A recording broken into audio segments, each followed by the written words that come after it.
Hello. Thank you for having me today. Yeah, that's my presentation.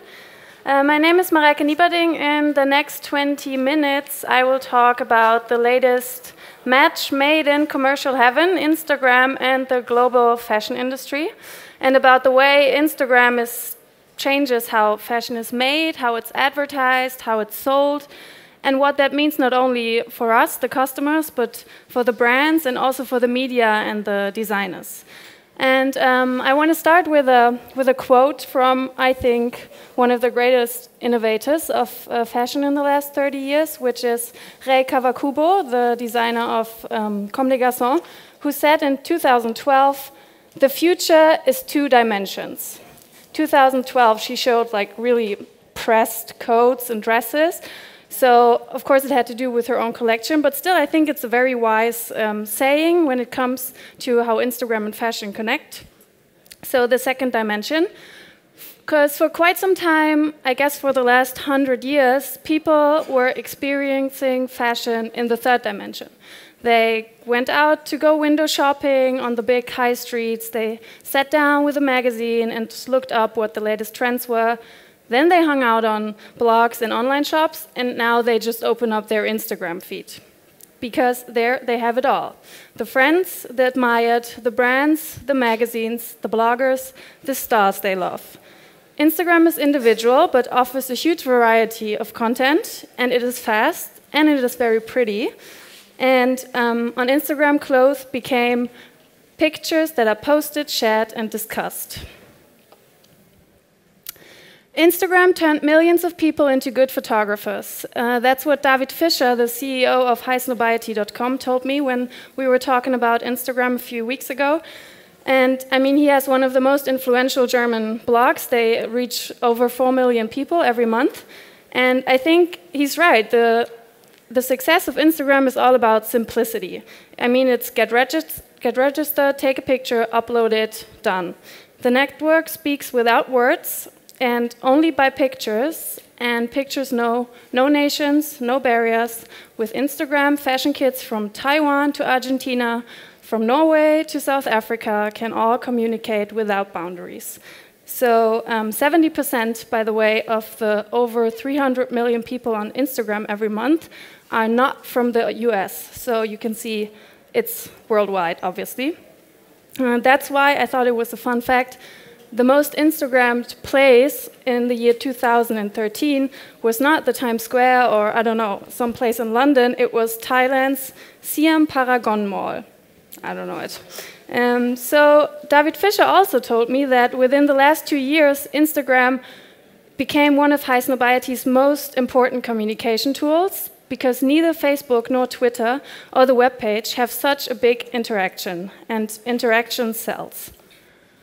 So here you see something that the L2 intelligence report on Instagram. L2 is a think tank from the US. They did it in February 2014, so it's already kind of old, almost a year old. But there are not many researchers on Instagram yet and on the influence and engagement it produces. So I took this one because some of the numbers are outdated, like the monthly active users. Within 1 year, Instagram managed to double the size, so it's 300 million now, not 150 million anymore. But I think the other numbers give you a very good idea of what's to come and what to expect for the future. At that time, 92% of the big fashion brands were having an Instagram account, and I think that matches really good with the 90% of Instagram users that are under 35, the 68% users that are women, and the 16% of online adults with household income greater than 75K, what I think is the biggest and most important thing why the fashion industry is so interested in Instagram, obviously. But until we talk sales and numbers and money, let's talk a bit about the cultural changes that the fashion industry has faced the last, I guess, 10 years. Because, obviously, the fashion industry, or fashion in general, has always been about creating the right image. I mean, that was always like that.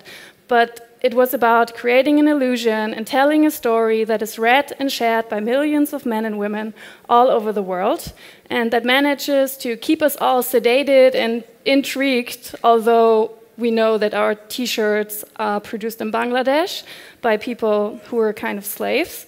But the key to fashion success had always been its exclusiveness, with the ones on the inside reinventing the idea of beauty every 6 months, and the ones on the outside looking in, trying to get a glimpse of this glamour that had supposedly happened behind closed doors. And for almost a century, fashion worked that way. Exclusiveness attracts, styles diffuse. Only the lucky few were able to walk through the Fashion Week tents and get into the studios and see where ideas turn into dresses. But I think this relationship is now really changing, the outside and the inside, or has already changed 10 years ago when the digital age of fashion officially began with the first professional bloggers, what came quite as a shock to classical fashion magazines, and I think it's still a shock, because bloggers turned the industry around in a way no one had really expected.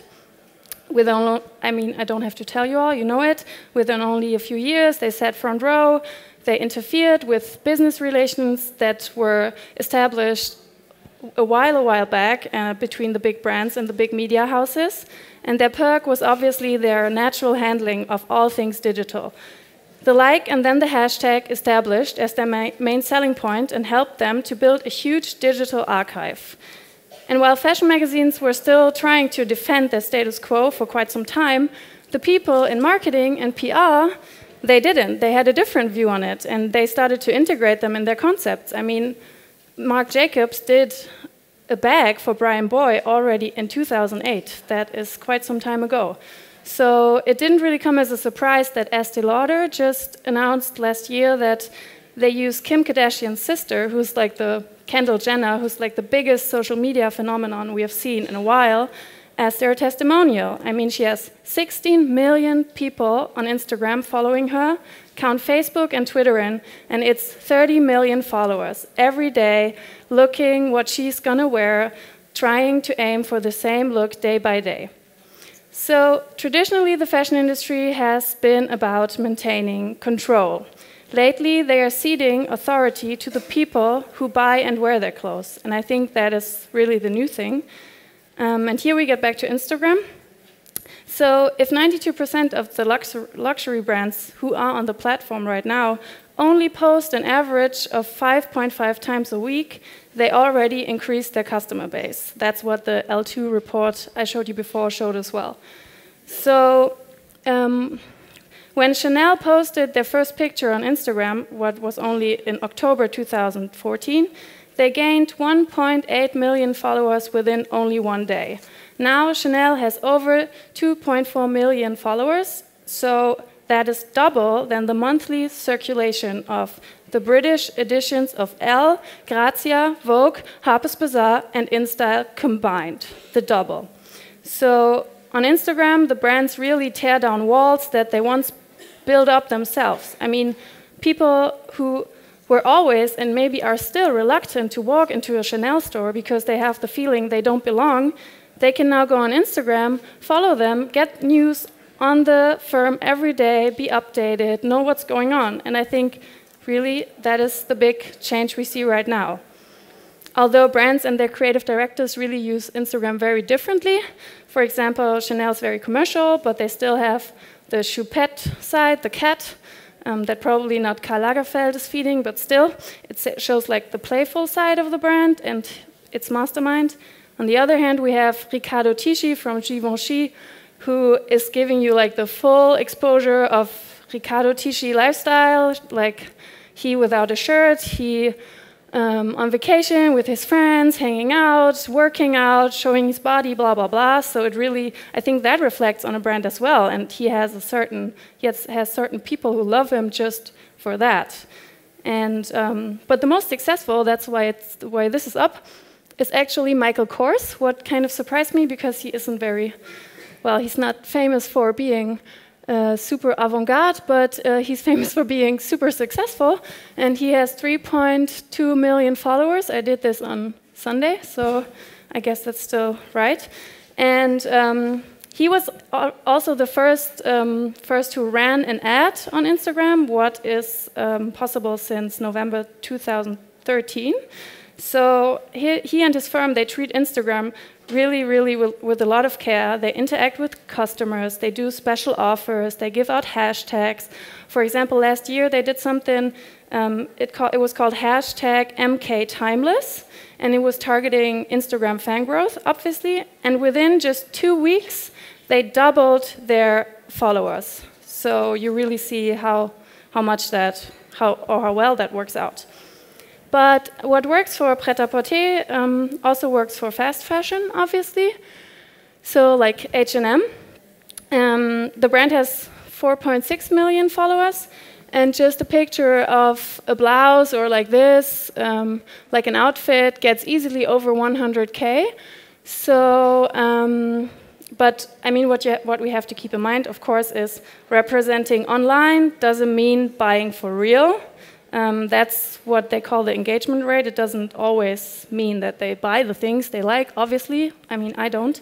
But still, I mean, they saw it, they liked it, they shared it, they maybe even regrammed it. And maybe on their next trip to H&M, they're going to buy a shirt that looks, they're going to buy the stupid Slayer shirt, or, I don't know, a jeans that looks like that. But what I think is interesting here, and what you can see in the comments, that Instagram really started a dialogue that has never been there before, because remember the in and the outside, never have brands and customers been so close as they are now. I mean, there's no saleswoman anymore who pretends to listen when you have something to complain about, but obviously doesn't, and who is never going to tell anyone about it. Now you can just write a comment, and I guess someone at H&M is really checking out these comments every day, because from time to time they write back as well. And it's funny because here it it created kind of a rage, because actual Slayer fans didn't really like not Slayer, fake fashion Slayer fans to wear their t-shirt. So, I mean, H&M should keep that in mind for the next time maybe. So in the old days, the customer stood at the end of the value chain. Now he's right in the middle of it. He or she has actually got a real impact. They can make an impact by demanding things, like Chanel to produce the hula hoop bag they did, what was obviously a showpiece, or the Birkenstocks at Celine with the fur. I don't know if that was planned. And ever since the collections are live tweeted, blogged, shared, and Instagram, everything that is shown has to be available. So a like is not only a thumbs up anymore, it's also where to buy. So I found a quote by the American designer Rebecca Minkoff, and I think it's very interesting because she said, quote, "If a customer tells me, I like a bag with gunmetal hardware, can you include it?" She said, "I might. But if she can get 25 girls to request it, she will actually do the production."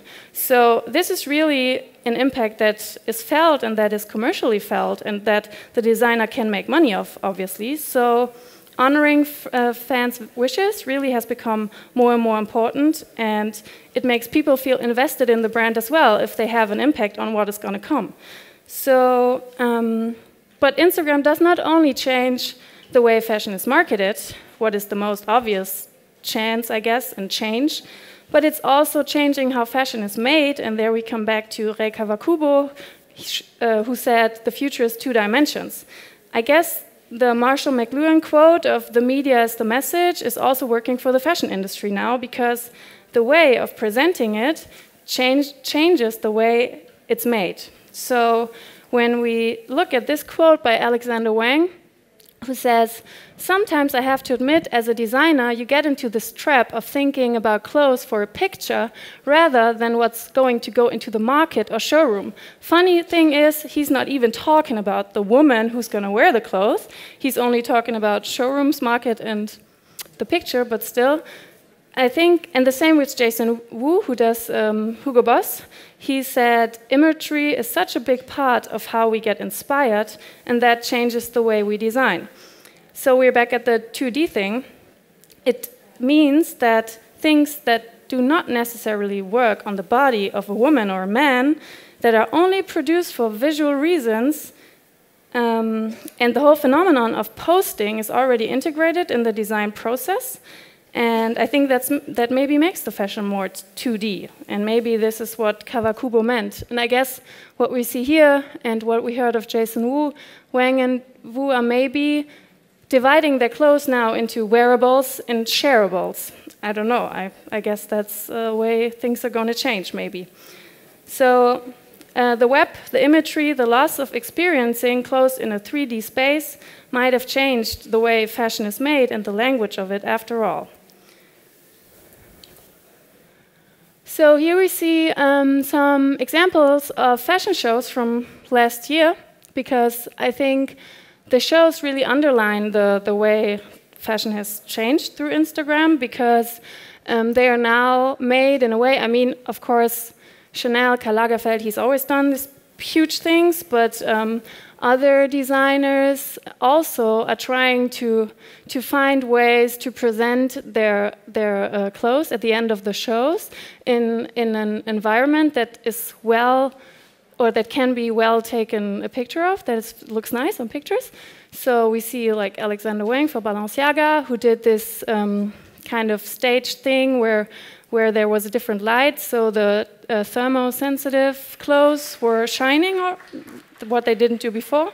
And Kenzo, they did this fruit mosaic, what at the day of the show I actually saw a lot more often on Instagram than the actual pieces. It was a menswear show. And yeah, but I think Chanel, and here we see a picture of Rihanna, really overtook them all last February when they did the big show in the supermarket. I mean, how brilliant was it?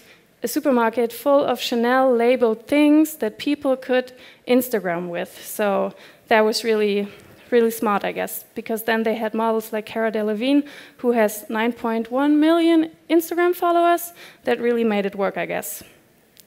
So the brands don't wait up anymore until Vogue or Harper's Bazaar comes along to make great images.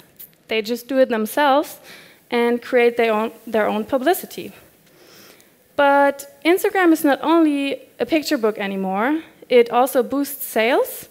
When Mareike Nieberding launched her webshop last year, she posted a picture of an embroidered dress. You'll see it on my last slide. It's called Midnight Crizza, and it is worth $8,000. And the same day, she sold 3 of them without even spending one dime on any ad. So Instagram makes the brands a lot more independent from traditional advertisements in fashion magazines, what is, of course, not too good for the magazines. Since November, I told you 2013, it allows ads. So I told you Michael Kors did the first one. With that post, they gained 200,018 likes and his brand 33,000 new followers in just 18 hours.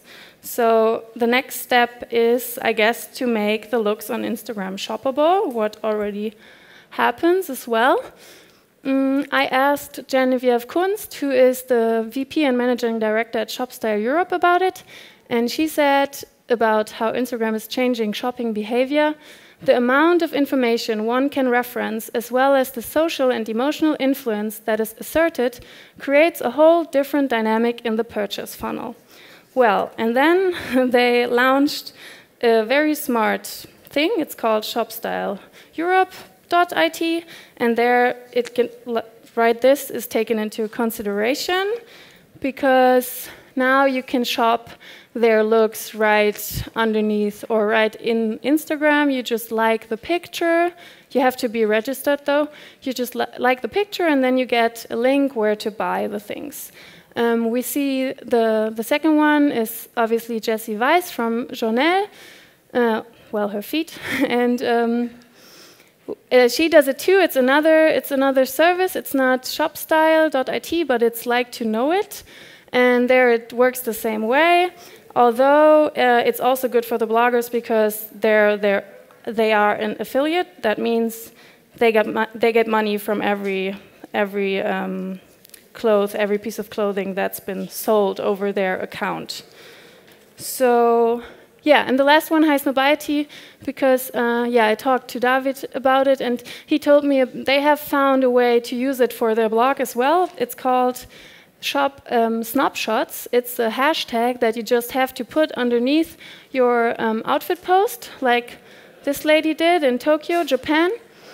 And on Snapshot, it works kind of like a meta Instagram. It's for their own community on their website. And there also brands are tagged, so Highsnobiety can sell this feature to their ad partners again. So that's how they make money of it. So people are really busy trying to find ways or to build businesses around Instagram and not simply letting it rest as a good platform for ads and as a good environment. So where does this all leave us?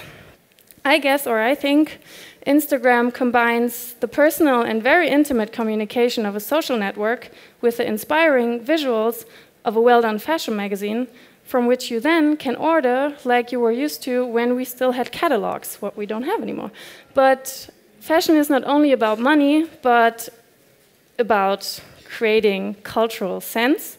It's not only sales, but it's a mirror of certain zeitgeist, and it's a producer of meaning, and not only in terms of beauty, but also in terms of political change. I mean, when we think about punk rock and how they led a political movement through their clothes, fashion is all about that as well. And the way Instagram changes communication about clothing, the way it makes it strictly about the one who screams the loudest and who shows the most, and about brands who have the smartest PR and bribe the best with the best special offers, like Michael Kors does. The whole discourse about fashion really gets detached from the critical mass and from the fashion journalists who were, at least the last 50 years, not only there to cheer, but also to interpret and to criticize. And I mean, they saw meaning in things that others weren't able at the time, like in Alexander McQueen clothes or Comme des Garçons clothes, that weren't understandable for the most people. But I mean, there were journalists who understood that this is something real and special. So I think this is a big, big loss we all face now, because I think the change Instagram makes a change in talking and seeing fashion in a very different way. And I guess it's not all good, all that great, but still it seems as if the app is really meant or made for the fashion of the future. It's fast, it's easy on the eyes, it's international, it's superficial in the best-selling sense, and it will change where the money goes. So I don't know if the ad loss that the American Vogue had to face last September in their September issue, 4.5% they lost in ads. I don't know if it had to do with Instagram, probably not, but I don't know, maybe it's a sign that ad money is now going elsewhere and not spent anymore at all, but going somewhere else. And maybe brands are investing, like Michael Kors does, in a really great Instagram account. So, and now they have power by their own. They're right in the beds at morning of the people just scrolling through Instagram. So that's very special. And we saw that last week with an ad that Celine did with Joan Didion, and Calvin Klein did with Justin Bieber. I mean, they both received